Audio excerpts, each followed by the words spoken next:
Bonjour, je vais essayer de vous expliquer comment j'ai fait mon croquis.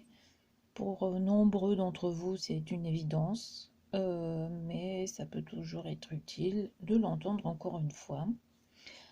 Donc, euh, normalement, je procède un petit peu au pif. Je me repère vite fait sans créer des rectangles, etc. Mais pour vous, alors, ça sera utile de faire au moins une fois l'essai, de rentrer le corps dans un rectangle, tracer les deux axes du milieu, donc horizontal, vertical, pour trouver où se trouve le milieu de notre dessin, à peu près. La partie la plus à gauche, c'est le genou, la partie la plus à droite, c'est le coude, donc, qui seront appuyés sur les côtés du rectangle. La tête en haut, le bas de la chaussure. J'ai pris comme mesure de base la longueur de ma tête, cheveux inclus. Donc de là à là, et je l'ai superposé pour voir on les retrouve combien de fois dans le corps. 1, 2, 3, 4 et un tiers à peu près. La longueur pareil, pas la largeur.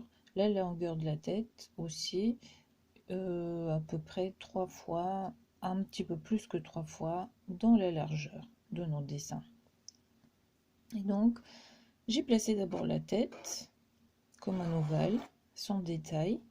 La tête se trouve au milieu, sur le même axe que le genou, donc ce qui est très bien.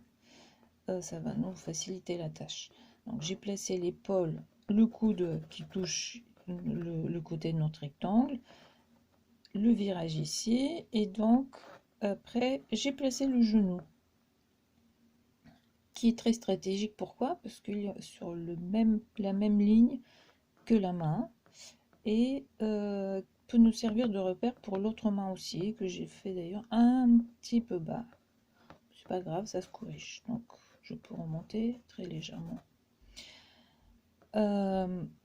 Cette main là est sur le même axe que la chaussure, donc on peut placer la chaussure et rouler le genou et la chaussure en biais. Donc ce genou là touche, on avait dit, on place aussi, et voilà. Donc chaque partie du corps nous sert de repère pour placer une autre partie du corps. C'est très important. À la fin, on dessine le masque, l'oreille, les cheveux.